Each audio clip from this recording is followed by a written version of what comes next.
Hey, welcome to the Swine Time podcast where the real news comes. This is real news, not that fake stuff. So, we're going to start today by talking about Donald Trump epic mugshot. I mean, this guy was really prepared for this mugshot.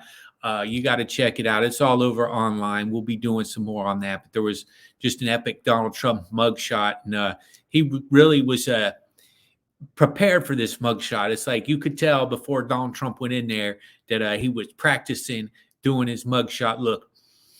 He gave that mean mug, and I wonder like how many takes it took him to nail that because he really nailed it. But then again, Donald Trump, successful actor. Donald Trump was one of the greatest actors ever in America. He was in Home Alone, and that was a big movie. And Donald Trump, I mean, if you look at his IMDb, it's credit after credit. And the Screen Actors Guild actually kicked Donald Trump out of the Actors Guild without having a vote on it or anything because, they were jealous of him because he just got to play Donald Trump and got a lot of work, and he's not in the Screen Actors Guild anymore. Not that he cares. But that was the big thing going on right now. As you all know, Donald Trump's mugshot. Going to be the most epic picture of ever. That being said, there's been a lot going on that hasn't been making the news because of everything's about Donald Trump, and the illegitimate Biden regime has used this all this Donald Trump stuff to get us not focused on other things that are going on in the world. And I'm going to pull up an article right here about voter fraud that has been found in Michigan. So we're going to check this out. We're going to go through this article here. Massive 2020 voter fraud uncovered in Michigan, including estimated 800,000 ballot applications sent to non-qualified voters. Bags of prepaid gift cards, guns with silencers. Ooh, that's dangerous. My ex-girlfriend used to have one of those. Burner phones, and a Democratic-funded organization with multiple temporary facilities in several states. Okay, so here at the beginning, they thank everybody who did the research on this. October 8th, 2020, only 1 month before the 2020 general election, Muskegon, Michigan City Clerk Ann Maisch noted a Black female whose name was redacted from the police report. There's a police report on this, so this is real news, not that fake stuff. CNN, they just edit and cut everything without police reports. This is Swine Time News. This is the real stuff. So there's a police report that said between 8,000 and 10,000 completed voter registration applications at the city clerk's office. So some lady goes in and drops off 8,000 to 10,000 completed voter registrations. Okay, so this is kind of sketchy. The police department was contacted and asked to investigate. The lieutenant, Mike Anderson, was contacted by Tom Fabius, chief of investigations for Michigan Attorney General Dana Nessels. According to the Michigan State Police, Mr. Fabius asked for Michigan State Police assistance with a joint investigation of alleged voter fraud being conducted by the Muskegon Police Department and the Attorney General. A task force was formed, investigation was initiated. So as you guys remember too, there was always all this crazy stuff going on during 2020 with the ballot harvesting and the voter the mail-in ballots. And that's why I say, hey man, let's forget this mail-in ballot stuff. How about this new rule? We always have all these ridiculous holidays we get off of work for. How about voting day? Okay, every time there's an election, it's voting day. Everybody gets the day off work, and that means that everybody can go vote. Okay, let's start just doing that. That way we don't have this voting mail-in ballot nonsense. Nobody can say, hey, I couldn't get the day off of work to go vote. We have enough holidays already. Just throw us one more so we don't have all this turmoil with each other. Okay, back to the article. On 10/16/2020, Muskegon City Clerk Ann Maisch and Deputy Clerk Kimberly Young contacted the Muskegon Police Department after noticing irregularities in voter registrations applications received both in personal and by mail.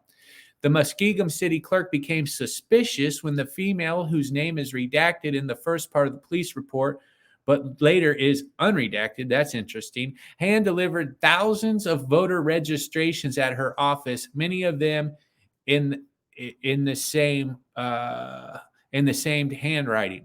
So that means that, if I handwrite something, it's going to be different than your handwriting, and each person has different handwriting, but these applicants were all written in the same handwriting, which obviously is cause to believe that it's forgery. The suspect returned to the Muskingum City Clerk's office to deliver additional registration forms in person. Misch estimated that the suspect brought an additional 2,500 forms.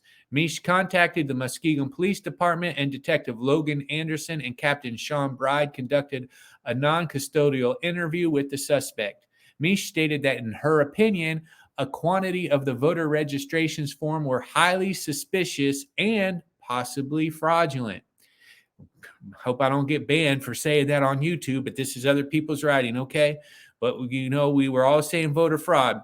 Misch's opinion was based on the fact that numerous forms appeared to have been completed by the same writer, and upon initial examination, addresses on multiple forms were invalid or non-existent.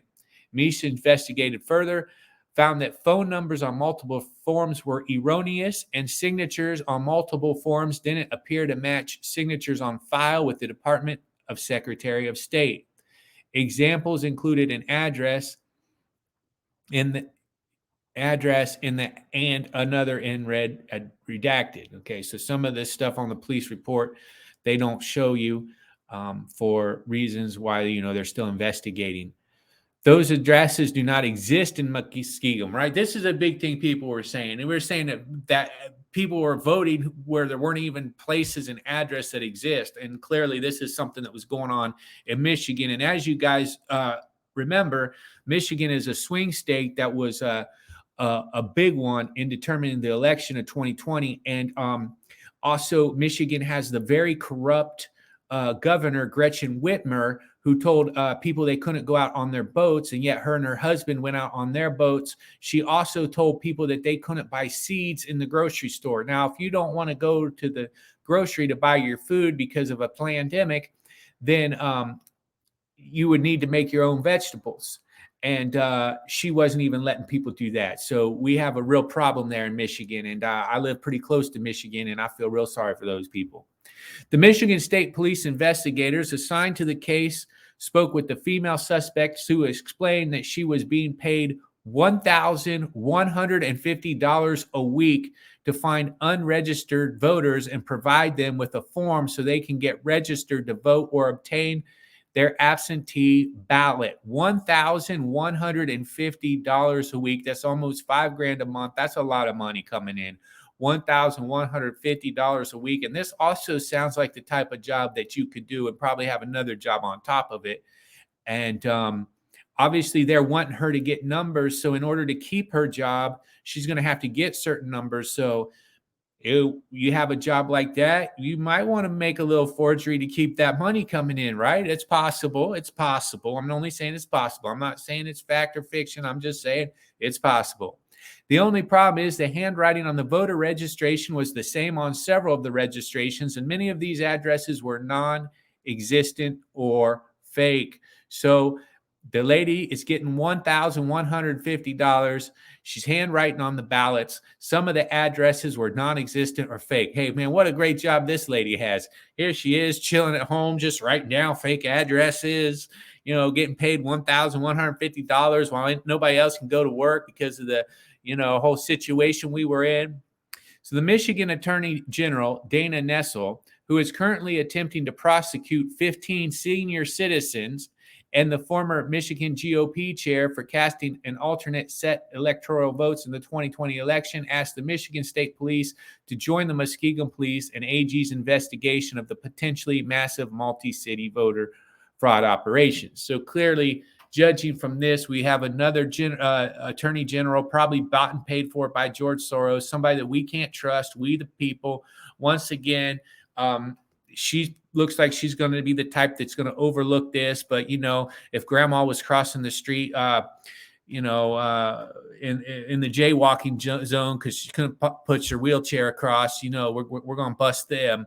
But we're going to let this lady who's making $1,150 a week to sit on her couch, eat Cheetos, and make up fake addresses, you know they're going to let that slide because it's all working in the favor of their agenda, which is to devastate and destroy our beautiful country. But here on this podcast, that's not acceptable.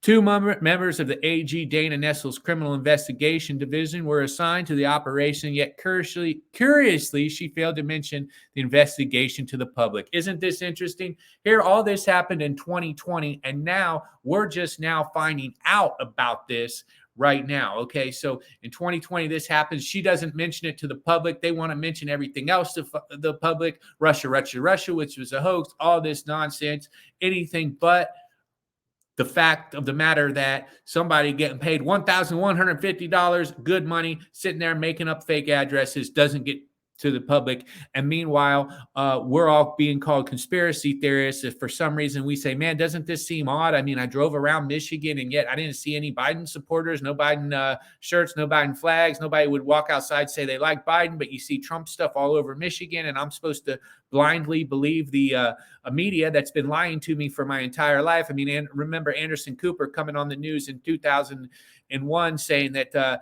Iraq had weapons of mass destruction taken off of what Bush said and told us to believe that so we could get in a war. So why should I? But of course, I'm supposed to continue to believe these people who've lied to me my entire life.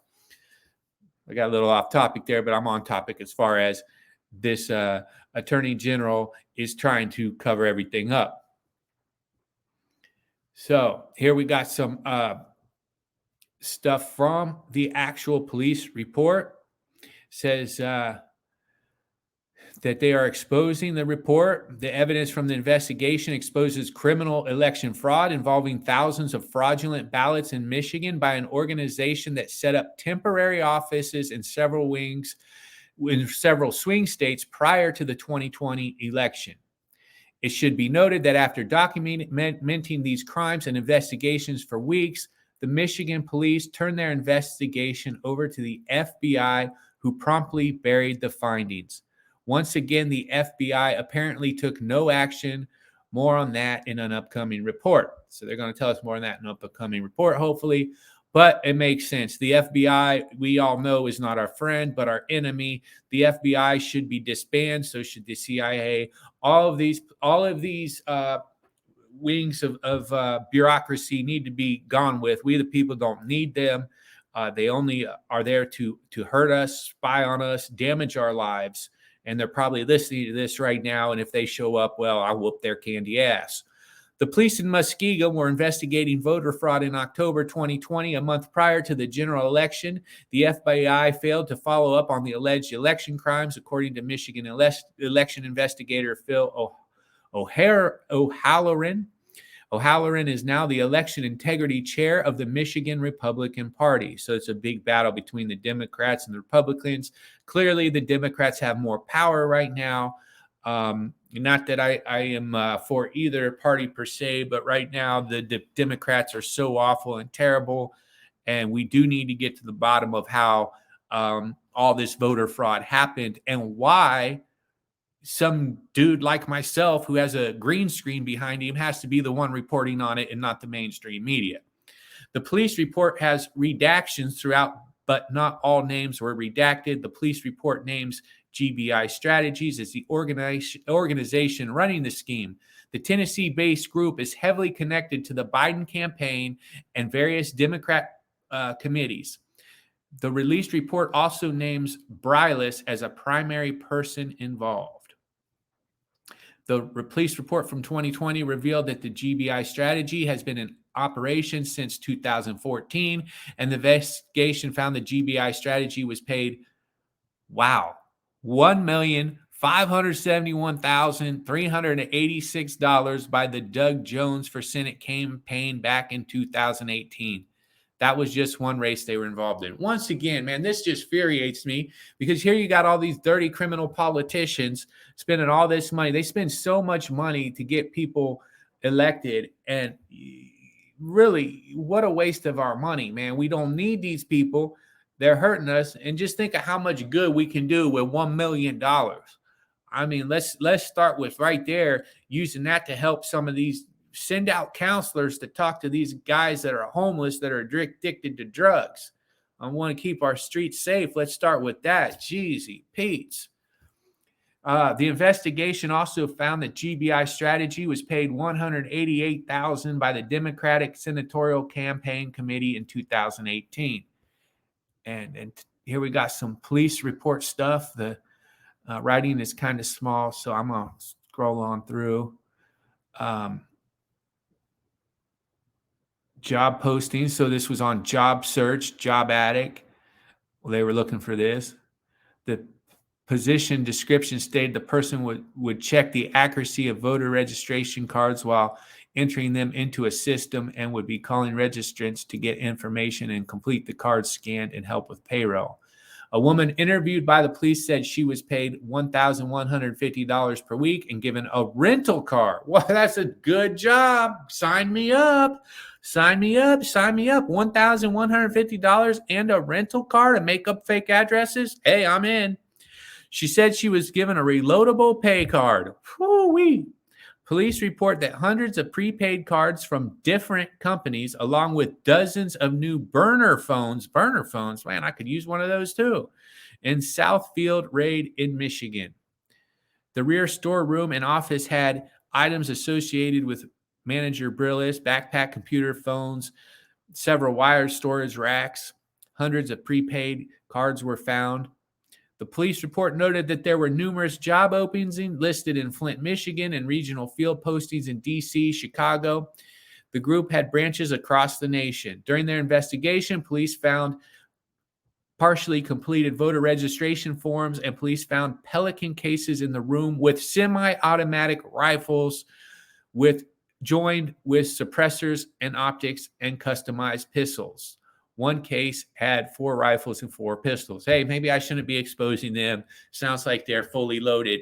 I thought the Democrats were against guns, but clearly not when it comes to getting people to vote the way they do. I can just see them showing up and saying, write down Biden. Okay.